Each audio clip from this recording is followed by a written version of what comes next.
சந்தாவும் சேரனும் பேசிகிட்டு இருக்கிறப்போ பல்லவன் வந்து யாராவது வர்றாங்களான்னு பார்த்துட்ருக்காரு இல்லையா. அப்போது சந்தாவோட அம்மா அப்பா வர்றாங்க. அதை பார்த்த பல்லவன் வந்து வேகமாக வந்து சேரன் அண்ணா கிட்ட சொல்கிறாங்க, அண்ணா அண்ணா சீக்கிரமாக சந்தா நீ கூட்டிகிட்டு வந்துடுண்ணா, அவங்க அம்மா அப்பாலாம் வர்றாங்க, நம்ம கொண்டுட்டு வந்து விட்டுடலாம் அப்படின்னு சொல்லவும் சந்தாவுக்கும் சேரனுக்கும் பெரிய மனசே இல்லை. சரி சந்தா, இன்னும் எத்தனை நாள் இங்கே இருப்பீங்க அப்படிங்க. இன்னும் டேஸ் இங்கே பூஜை புனஸ்காரம் எல்லாம் இருக்குதுன்னு சொன்னாங்க. எங்கள் மாமா இருக்கார்ல, அவருக்கு தான் உடம்பு சரியில்லை, அதுக்காக பண்ணுறக்கு தான் இங்கே வந்திருக்கோம்.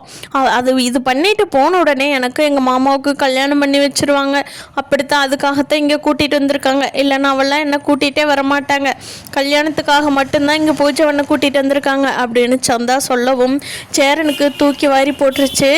கல்யாணம் அண்ணி, கல்யாணம் உங்கள் ஊரில் தானே போய் பண்ணுவீங்க அப்படின்னு சொல்லி பல்லவன் கேட்கும். ஆமாம் ஆமாம் பல்லவன், அங்கே தான் பண்ணுவாங்க, இங்கெல்லாம் பூஜை மட்டும்தான் பண்ணிவிட்டு ஊருக்கு போயிடுவோம் அப்படின்னு சொல்லி சந்தா சொல்கிறாங்க தமிழில் திணறி. அப்போது பல்லவன் வந்துட்டு சரிண்ணே, அவங்க அம்மா அப்பா வந்துட்டாங்க போங்க அப்படின்னு சொல்லி அனுப்பிச்சி வச்சுட்டு சேரனும் பல்லவனும் ஒரு ரூம் போட்டிருக்காங்க. அந்த ரூமில் ஆன்லைன்லேயே சோழனை புக் பண்ணி தர சொல்லி சேரனும் பல்லவனும் ஒரு ரூம் போட்டிருக்காங்க. அங்கே போய் இருக்காங்க நைட்டுக்கு. அப்போது பல்லவன் இருந்துட்டு, அண்ணே ரொம்ப பசிக்குதுண்ணே, போய் சாப்பிட்டு வந்துடலாமா அப்படிங்க. சாரிடா பல்லவா, மத்தியானமும் உனக்கு சாப்பாடு வாங்கி தரல, இல்லை சாரிடா, நீ அண்ணங்கிட்ட கேட்டுருக்கலாம்ல, நான் மறந்துட்டேன், வா வா போய் சாப்பிட்டு வரலாம் அப்படின்னு சொல்லிட்டு பல்லவனும் சேரனும் சாப்பிட போகிறாங்க. அப்போ வந்து நம்ம நிலா ஃபோன் பண்ணுறாங்க. அண்ணே அண்ணே என்னாச்சு, எங்கே இருக்கீங்க, சந்தாவை பார்த்தீங்களா, என்னாச்சு, என்ன பண்ணிகிட்ருக்கீங்க அப்படின்னு சொல்லவும், ஏப்பா அங்கெல்லாம் நல்லா இருக்கீங்களா அப்படிங்க.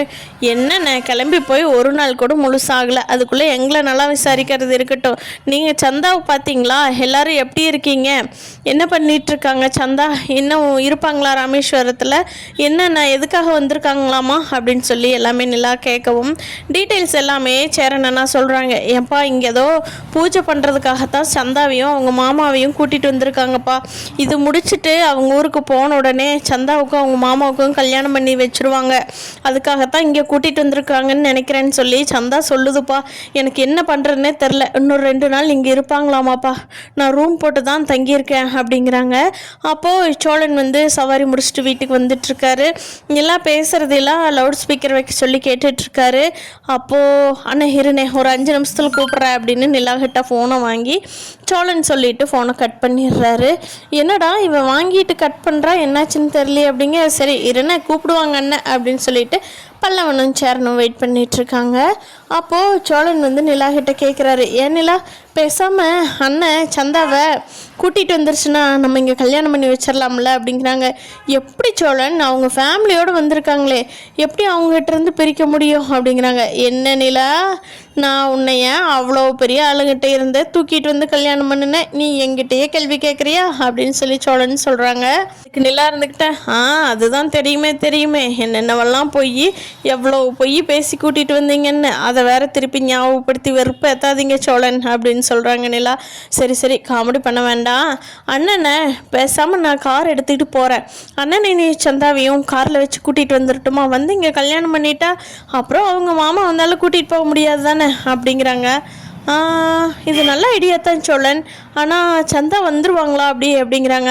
ஆமாம் சந்தாவுக்கும் அண்ணனை பிடிக்கும், இங்கே பாருங்கள யாருன்னே தெரியாமல் நீயே எங்கூட வந்த, சந்தாவுக்கு அண்ணனை பிடிக்கும், நம்ம ஃபேமிலி எல்லாருமே தெரிஞ்சவங்க, அப்புறம் என்ன சந்தா வர்றதுக்கு, சம்முன்னு சேரனாக்கு சந்தாவுக்கு கல்யாணம் பண்ணி வச்சுருவோம் அப்படிங்கிறாங்க. நல்லா இருக்கு சோழன் ஐடியா, அண்ணா கிட்ட சொல்லலாமா அப்படிங்கிறாங்க. சொல்லலாம், ஆனால் அவர் நியாயம் தர்மன்னு சொல்லி பேசிகிட்டு இருப்பார், அவர் நம்மளை மாதிரி கூட்டிகிட்டு வர்றதுக்கெல்லாம் ஒத்து வருவாரா அப்படிங்க. அதுதான் கூட பல்லவனும் இருக்கானே, அவனையும் பிளான் எக்ஸிக்யூட் பண்ண சொல்லலாம், சக்ஸஸ் ஆயிரும் அப்படின்னு சொல்லிட்டு சேரன் அண்ணாவுக்கு ஃபோன் பண்ணுறாங்க சோழனும் நிலாவும். அப்போது சேரன் அண்ணா எடுக்கிறாங்க. என்னப்பா என்ன, ஏன்ப்பா கட் பண்ணிட்டீங்க, யாரும் வந்தாங்களா என்ன அப்படின்னு சொல்லி சேரன் அண்ணா கேட்குறாங்க.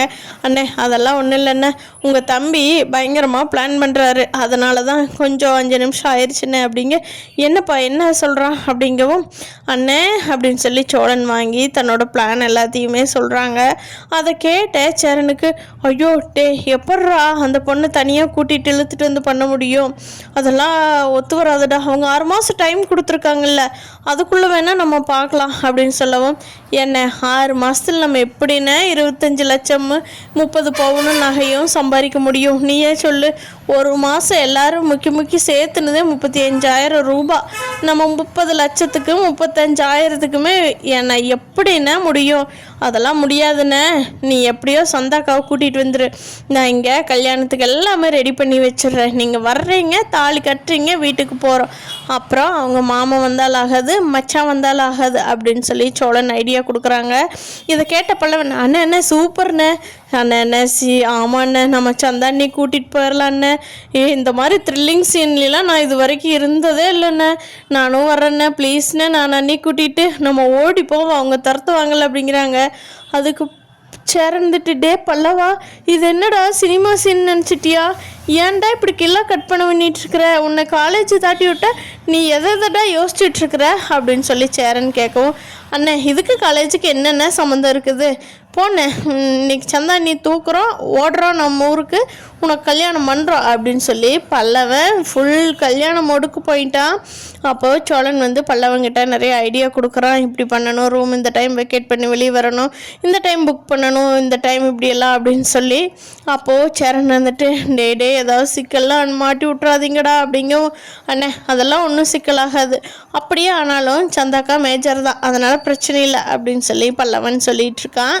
சேரனுக்கும் சந்தாவுக்கும் இப்போவாது முயற்சி பண்ணி கல்யாணம் நடக்குமா, இல்லை கார்த்திகா வந்து வீட்டுக்கு வந்ததே சேரன் கூட கல்யாணம் பண்ணி வாழத்தானா அப்படிங்கிறது இனி வரப்போகிற நாட்களில் தெரிஞ்சுக்கலாம். நீங்கள் வந்து சந்தாவை கல்யாணம் பண்ணுவாங்கன்னு நினைக்கிறீங்கன்னா லைக் பண்ணிக்கோங்க, கார்த்திகாவை தான் சேரன் கல்யாணம் பண்ணுவாருன்னு நினச்சிங்கன்னா கமெண்ட் பண்ணி தெரிவிங்க உங்களோட விருப்பத்தை. ஆண்டி வந்து வானதியோட மெடிக்கல் ஷாப்புக்கு போகிறாங்க. அப்போது அந்த டாக்டர் சொன்ன மருந்து எல்லாம் எடுத்து வானதி எழுதிட்டு இருக்காங்க. அடுத்து வர்றவங்ககிட்ட இந்த மருந்தெல்லாம் வேணும்னு சொல்லலாம் அப்படின்னு சொல்லி. அப்போது பாண்டி உள்ளே வர்றாங்க. பாண்டி உள்ளே வர்றதும் கூட தெரியாமல் வானதி பிஸியாக எழுதிட்டு இருக்காங்க. கொஞ்ச நேரம் உட்காந்துருந்து பார்த்த பாண்டி, என்னம்மா என்ன இவ்வளோ பிஸியாக எழுதிக்கிட்டு இருக்க, நான் கடைக்குள்ளே வந்ததும் கூட தெரியலையா அப்படின்னு சொல்லி பாண்டி வானதியை பார்த்து கேட்குறாங்க. அதுக்கு வானதிட்டு ஹே பாண்டி எப்போ பாண்டி வந்தேன், நான் கவனிக்கவே இல்லை பாண்டி அப்படிங்கிறாங்க. ஆமாம் உள்ளே வந்து 4 டப்பா தூக்கிட்டு போயிருந்தாலும் நீ கவனிச்சிருக்க மாட்டா போல, என்ன எவ்வளோ நேரம் ஆச்சு இன்னும் பார்க்கலன்னு சொல்கிற, இப்படி இருந்து எப்படி ஒரு கடையை பொறுப்பாக நடத்துறது அப்படின்னு சொல்லி கேட்குறாங்க பாண்டி. வானதி இருந்துக்கிட்டே ஹே என்னப்பா இப்போ தான் நான் டாக்டர் ஒரு மருந்தெல்லாம் கொடுத்துட்டு போனார், அந்த பேரெல்லாம் எடுத்து வச்சு எழுதிட்டு இருக்கிற, என்ன பாண்டி உடனே நான் கலாய்ச்சிருவியே அப்படிங்கிறாங்க. சரி நீ முன்னாடி இருந்ததுக்கு இப்போ பயங்கர பொறுப்பாக மாறிட்ட வானதி, என்னாலேயே நம்ப முடியல நம்ம வானதியா இது அப்படின்னு. என்ன பாண்டி சொன்ன இன்னொரு டைம் சொல்லு அப்படின்னு. என்ன மாறிட்டேன் நம்பவே முடியல அப்படின்னு. இல்லைப்பா அதுக்கு அடுத்து நம்ம வானதியா இது அப்படின்னு. டே பாண்டி என்னை உன் ஆளாவே ஒத்துக்கிறியா அப்படிங்க. ஏண்டி அதெல்லாம் பண்ணாமையா உனக்கு இத்தனை வேலை செஞ்சிட்ருப்பேன் அப்படின்னு சொல்லி பாண்டியும் வானதியும் செம்ம ஜாலியாக பேசிகிட்டு இருக்காங்க. பாண்டி வானதிக்குள்ளே அந்த டாக்டரோட கதை இன்ட்ரோவர்ட் ஆகி 2 பேர்த்துக்குள்ளே எதுவும் பிரச்சனை வருமா அப்படிங்கிறத இனி வரப்போகிற நாட்களில் பார்க்கலாம் ஃப்ரெண்ட்ஸ். இந்த வீடியோ பற்றி நீங்கள் என்ன நினைக்கிறீங்கன்னு கீழே கமெண்ட் பண்ணுங்கள். தேங்க்யூ.